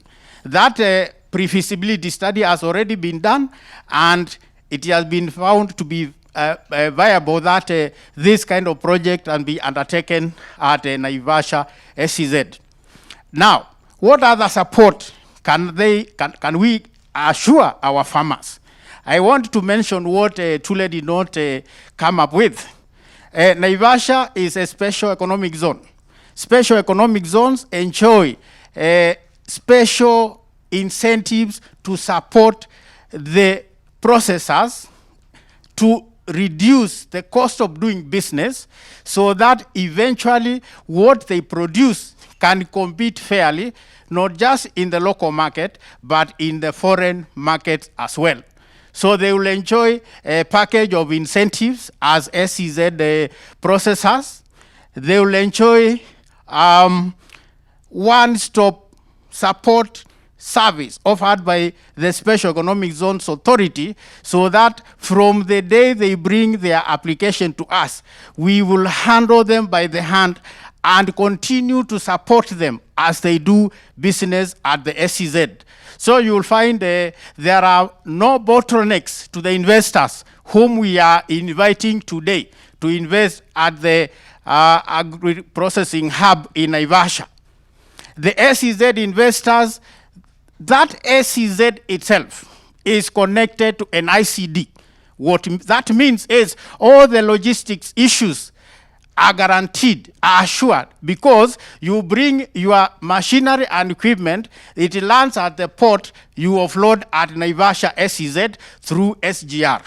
You produce, you want even to export outside Kenya to our neighboring countries. There is meter gauge railway line from Naivasha SEZ to our neighboring countries. So there is a smooth flow from the port to our neighboring countries. So the investors who are going to choose to do the agribusiness at the SEZ will have easy sailing in terms of their logistics support. SEZs have in-house customs support. There are services for imports, exports, they are done under one roof at the SEZ. As I conclude, I want to assure the investors that if you are an expert and you have invested at the SEZ and you require support in your initial business venture to bring expatriates, the SEZ Act assures you of a number of expatriates you can bring to start your business as you build local capacity. Now, the last point, it was mentioned by Tule. If you operate as Naivasha Special Economic Zone, the government has gazetted a special tariff for power at 5 US cents to reduce your cost of doing business. So you cannot go wrong when you invest at Naivasha SEZ. Thank you. Thank you, thank you. Thank you for that comprehensive answer. We have the second question. They were packed in 3 regulations. I think they went to our governor, and then extension and input cost. Input cost, I think, was targeted to either Sagenta or maybe Agatha.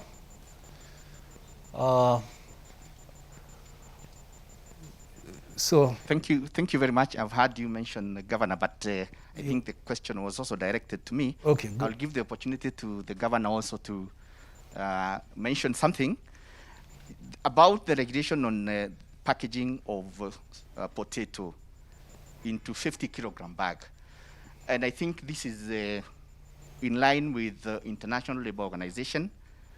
And other than that, the issue of some areas packaging more than 50 kilos is a matter of harmonization of regulations. And I think we have discussed with you privately and said that we probably focused too much on the producing counties and did not focus on the consuming counties. Probably what we would need to do is to now make it universal. I know probably also, of course, traders also need to be sensitized because they are the ones who proliferate these activities of packaging in extended bags. And why are we focusing mainly on the 50 kilo bag? Is to push the benefit to the farmers. We need to move to a level where the farmer can now even start selling his potatoes in form of kilos, in terms of kilograms. So it doesn't matter whatever package you have. If you're selling in terms of kilos, then it is known that a kilo is a kilo. That is a standard way of measure. And therefore, the issue of rebagging when you get to other markets and so on and so forth is a matter of discipline from our traders. And I think we have representatives of small traders here, and they would probably also need to sensitize them so that we understand that we mean well in terms of regulating the 50 kilogram bag so that the farmer can eventually become the beneficiary or get to benefit. On the cost of agrochemicals, I think probably the private sector also needs to tell us why agrochemicals are so expensive. And I think probably they also have their way of doing business. And if they are still probably thinking of increasing their cost, then we also probably need to tell our farmers what are the alternatives so that we can also create competition elsewhere. I know there are quite a lot of other essential sources that can be used in terms of control of pests and diseases. But however, we also need to engage them so that they also know that we want to support our farmers. We do not want to have times 4 of the cost of production from only one item, that is the agrochemical. In terms of the agricultural extension services, I want to say this. Agricultural extension services, both public and private, is acceptable. The only thing is, it is important we focus on the message that is getting to the farmer. One of the issues or the areas that we need to know is that government cannot have the entire public sector extension being provided through government systems. However, government still remains the regulator in terms of what message is going to the farmer. We are getting to a level where we need also to expand and improve the way we offer extension services, including e-extension, because the number of people that are required, the number of farmers have increased. Actually, the ratio right now I hear is about 1 to about 3,000 against a requirement of 1 to 200. But since we cannot have everybody being employed by government to offer extension services, therefore we need, while we try and also beef up the numbers of the extension officers in government, we also need to see how do we synergize with the private extension officers. Currently, if you look at the veterinary services, the regulation is that you are licensed by government as a private veterinary service provider. And therefore, what we are looking at, we are not saying that private providers are not required. They are also, they're equally important. What is important is how are they regulated so that they do business to the farmer, they offer the services to the farmer that is of value to the farmer. Therefore, actually the role of government also to actually regulate, and we are looking at improving ways of offering extension through the private sector and also government-led. Thank you very much. I don't know whether, Your Excellency.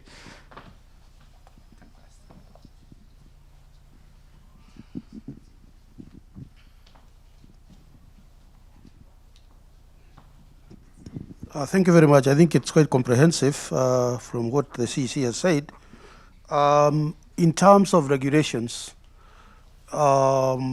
we've come together as COG, and the two things that we have agreed is that there has been a multiplicity of levies which has not been mentioned from one county to the other. So if you're moving a bag of potatoes from Nakuru to Machakos, every time you enter into the county, you are charged a levy, irrespective of whether you paid the levy at the point of origin. We have agreed as a Council of Governors that it will only be paid from the county of origin, and the rest will be just, transitory. That we have agreed commonly, and we have even consulted with the national government in the last meeting that we did, and that is going to be implemented. It will be the same thing with the weight. I think the problem, and we need to be very frank here, the problem is when you are ahead in setting up a particular regulation without consultation. I think public participation is very, very important, from the producer to the consumer and the trader. I think we rushed to implement the 50 kg rule, and the traders did not understand why you are reducing the quantities for the same price that they were paying. It's part of the public participation. Once the intentions are well articulated, it will be accepted and it will be agreed. And as we said, if it is harmonized across the counties through the consensus of the Council of Governors, then that will no longer be an issue. On extension, I do agree. The problem we have, and I think this is not just basically a development country's issue or Kenyan issue, to a large extent, extension is sometimes taken as a public good.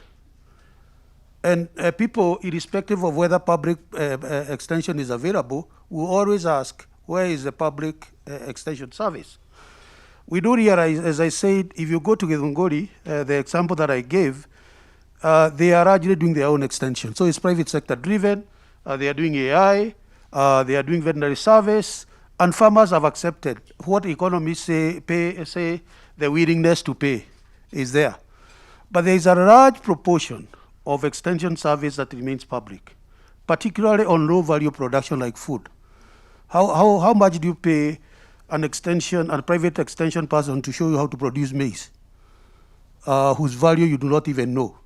So some of the things that we've been doing, and I'm happy that AGRA has been working with us in Kiambu County, is to start to introduce new models.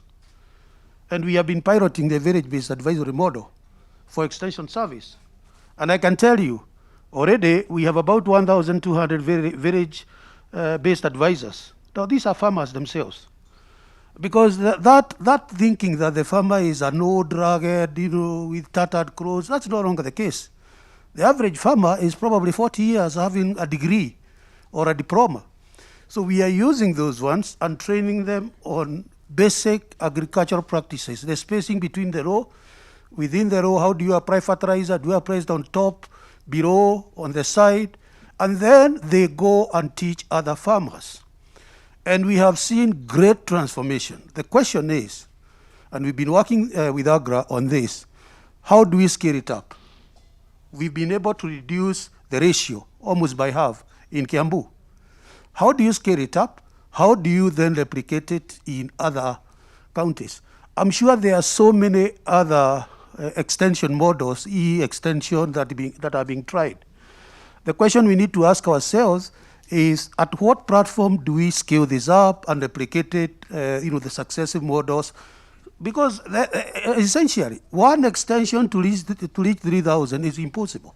So we have to come up with new innovations. Thank you. Thank you, Governor, for that. About the potato regulation, very highly involved with AFA and other counties.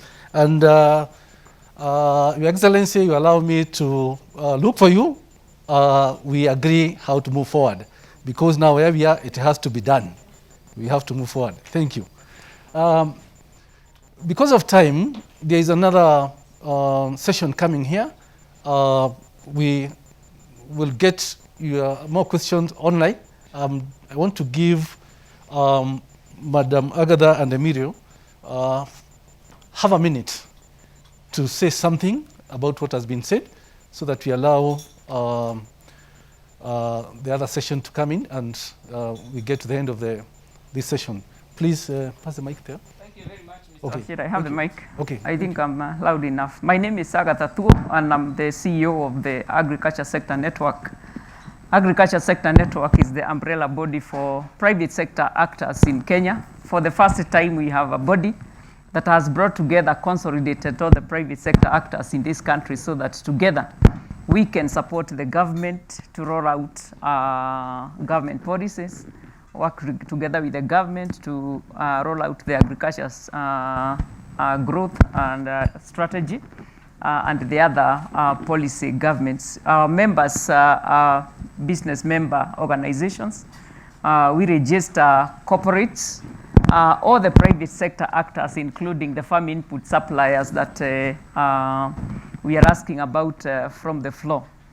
One of our strategic issues is regulation and policy. And I want to say that we are working very closely with the government. I'm very happy because the PS is here. And one of the things that we have decided as the private sector is to work with the government so that some of the challenges that we are having, we can actually work through them together. We've already made submissions, and I want to respond very briefly to the issue about the escalating prices and the cost of the farm inputs, including fertilizers. We were looking at the cost of DAP, and it's now actually more than 30% increase from last year to this year, which has a devastating effect on the smallholder farmers in this country, needless to say, especially those that are doing food production for food security purposes. And we've made our budget submissions and recommendations because the cost, one of the reasons why the cost of farm inputs is high is because the level of taxation is also very high. And I think we need to speak to each other with the government so that we look at what are the effective, what is the effective pricing structure so that we can support the smallholder farmers in this country. Mr. Wachira, just 30 more seconds. I want to say that one of the key issues that we also want to do as private sector, just as the national government has devolved agriculture into the counties, that there is need for increased presence of the private sector in the counties as well. And one of the things that we have done is to agree to cascade ASNET to the counties. So CEC, chairman of the CEC's caucus, my friend, Mr. Mwaniki, ASNET is coming down to the counties so that we can bring the private sector so that we speak to each other. That is one of the things that the private sector has not been doing with government. I have worked with the public sector for a long time, and I can testify that there is very little presence of private sector in the counties, and there is need for increased presence for markets, for information, for technology transfer. And this is what we are aspiring to do at ASNET. And we are coming so that in each of the 47 counties, we can have a county ASNET that is going to be very responsive to the needs. The other thing that we also need to do, and I think this we need to do, all of us, is to create strong farmer institutions at the counties. You agree with me that individual smallholder farmers will not break even. We need to consolidate them into strong institutions, farmer cooperatives, so that even in the purchase of farm inputs, then we can have what we call economies of scale. They can be able to purchase, do group purchasing so that they reduce the cost of doing business. Thank you very much. And I want to introduce our Vice Chair, Madam Jane Gige, just to wave. And we have the Chair of the Devolved Agriculture, Madam Lucy, at ASNET. And we have so many other ASNET members here, including Mr. Washira, who is from the National Potato Council.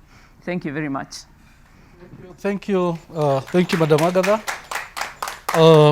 That issue of input prices, I'm yet to be convinced by economists like Dr. Ikiara and Aseko, why you should tax farmers and then come bring subsidy. Which the subsidy that is not sometimes well used. I'm yet to be convinced. With that, I would want to invite Bona Emilio. Just make it short, very short. Thank you. Thank you, moderator, and thank you, distinguished guests. Like you have heard, my name is Emilio Mogo, CEO for Tana and Other Rivers Development Authority. TARD at the moment is charged with the responsibility of looking at the two river basins of Tana and Athi. Specifically at the moment, the organization is responsible for Kiambere and Masinga multipurpose dams, which were built about 40, 50 years ago.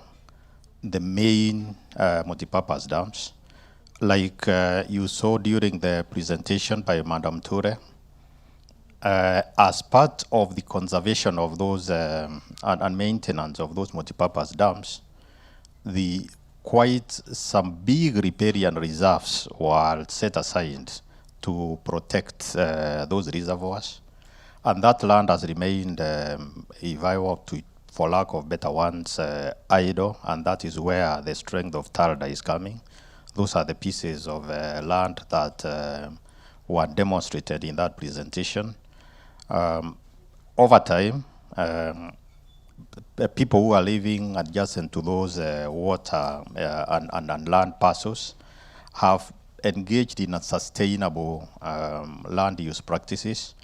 And what we are doing here now is to try and organize in terms of improving livelihoods for those people, as well as trying to lengthen the lives of those water reservoirs, and also to put into practice the initial ideas from government of them being multipurpose dams for generation of power, for irrigation, for water for domestic and livestock use. So that is what we are coming to provide under this arrangement, and that is why we are excited that where there are investors who can partner with us. TALDA itself as a government agency attempted to do irrigated agriculture for demonstration and research. But you know, over time, government policy has shifted from government doing the actual work to government providing a conducive environment policy framework for that to be done by the private sector, because they have a comparative advantage on that. And that is what we are bringing as TALDA. And that is why I would want to invite further discussions with any of the investors who would be interested along the lines that we have indicated. Those water reservoirs and the areas that we talked about are semi-arid areas, and the communities living in the neighborhoods have livelihoods of basically livestock, and their biggest problem basically is food, is feed for livestock. And that is why the concept and the ideas that were presented by Madam Tore is basically to try and address that problem. So I welcome those investors who are interested in more discussions. We will be available as TALDA to discuss further along those lines. Thank you very much. Thank you, Bona Emilio. I want to give Governor Nyoro maybe 1 second. There are some questions from online to say where people can get this information from. That is, for example, which area in Kiambu County have been earmarked for growing herbs. And also there is another question.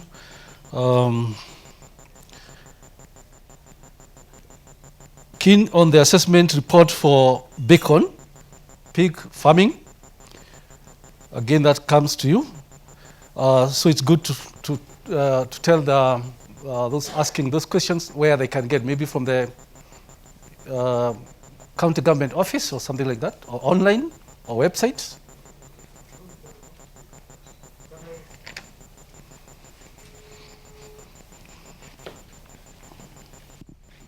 Thank you. Thank you.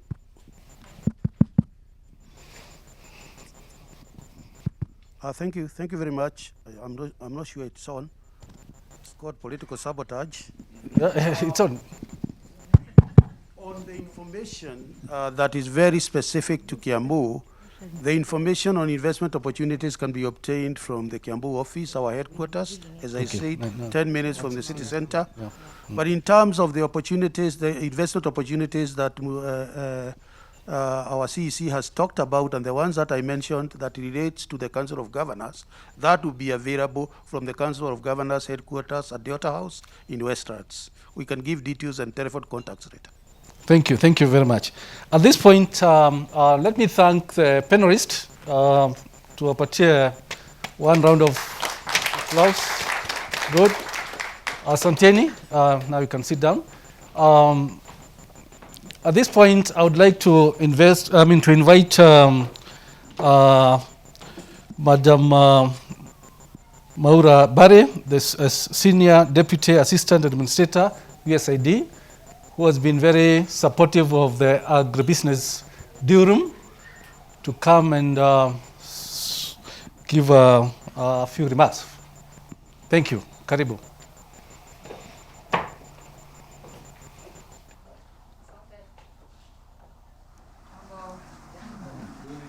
Really pleased to be here. My name is Maura Barry, and I work with Usaid. I'm in the Bureau for Resilience and Food Security as a Senior Deputy Assistant Administrator in Washington. Welcome to everybody. Welcome to Mark Messick, who's the Mission Director for Usaid here in Kenya. He's going to give some more elaborate remarks a little bit later. All protocols observed to everyone. I just want to say I'm so happy to be here, to have traveled during these times. This is my third AGRF. My first one was in Ghana in person. My second one was last year from my home office in my house in Rockville, Maryland. And now I'm just so delighted to be here today and really to just put emphasis on African leadership, on development. I'm so grateful to the country of Kenya. I started my development career here as a Peace Corps volunteer in 1985. Just say something about my age, but it really sort of launched me and my career in international development. And it's just so wonderful to hear all of the development that's going on in this country, all the potential and opportunity across this continent. There's been a lot happening this week. The Dealroom is hot. It's an exciting place, and I look forward to hearing what comes out of this, and the conference itself giving really strong voice to African leadership, particularly in the lead up to the UN Food Systems Summit that's happening later this month in New York. Food security is so important. The US government has been, for the last decade, through the Feed the Future initiative, providing substantial resources to joining the global community to end hunger. And these kinds of investments and partnerships with the public-private sector are so important to help us as a global community move in that direction. So just want to, thanks for the opportunity to say hello, and I look forward to meeting with you during the course of this week. And asante sana. Thank you very much for those good words. We are coming to the end of the session, and I would like to invite Dr. Ikiara to close this session for us. But as he closes, remember, anything potato, I'm here. Thank you very much, Mr. Wachira, for very good emceeing.